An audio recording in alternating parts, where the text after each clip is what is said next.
about these trim systems is there's almost always, no matter what manufacturer you're working with, there's a release screw right over here somewhere, sometimes on the hydraulics. You turn that. I tilted it up a little bit, it does move somewhat, but if you turn this screw, in this case you turn it to tighten it, so you turn it to the right, and you can see the thing is starting to come down a little bit.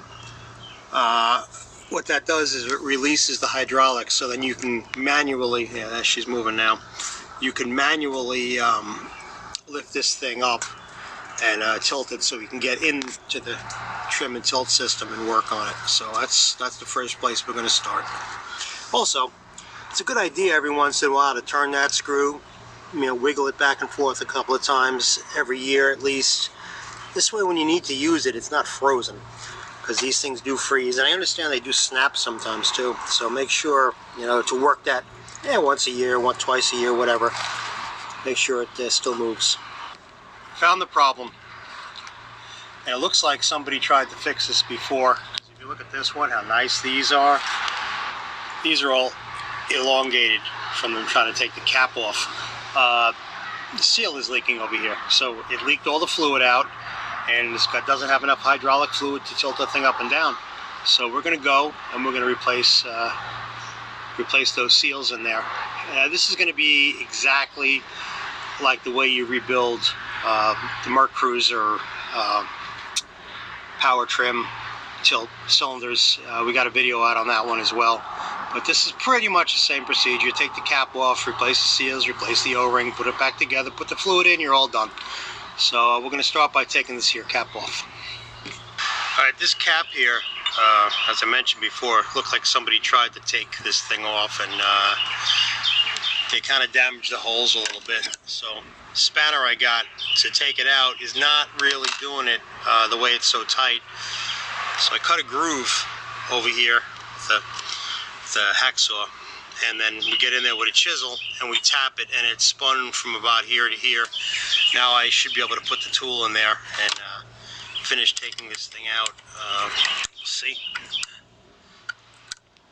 See, now she's coming out. So now we just loosen this up. We'll put a drain pan under here to catch the oil that comes out, and we'll pull the piston and the rod out. All right, we just get the tool here, pull this out.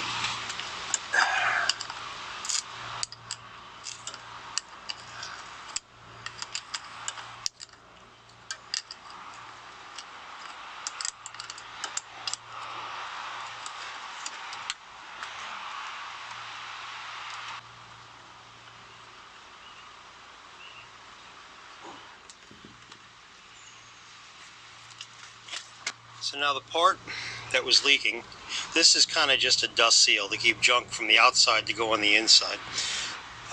There's an O-ring inside there. I don't know if you can see that there.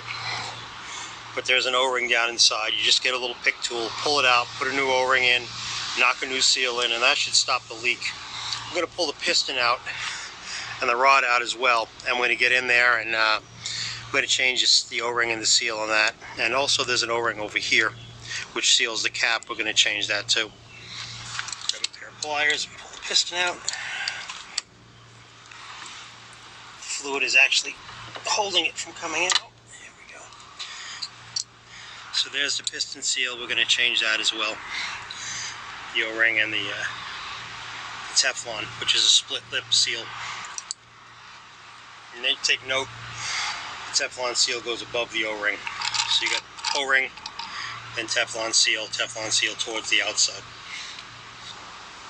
Alright, we're going to start by taking the seals and the O-rings off the cap and off the piston. You just grab a screwdriver, just pop them off. See how one? Now this one's going to be a little tricky. I have a seal puller somewhere, but I can't quite find it, so not too bad. That's the outer seal. When you put this in, it goes that way with the groove side out, not this way. Then we got the little O-ring down inside there. That's it. Now on the piston, same thing.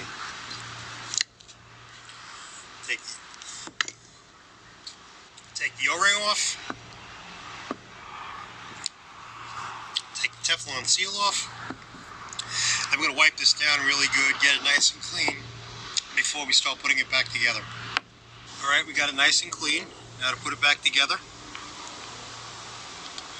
There's that scarf joint seal. It lines up like that.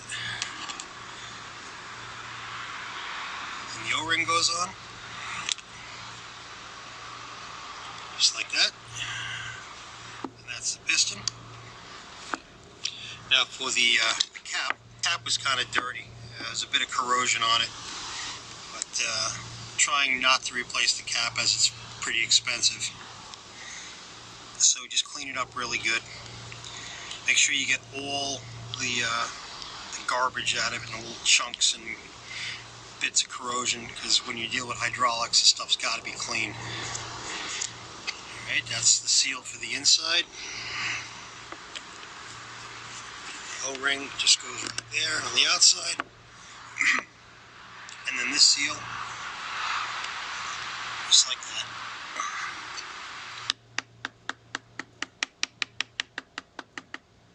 Yep, that's seated. Okay, so now we just got to put it back on the boat, tighten the cap back up, and replace the oil.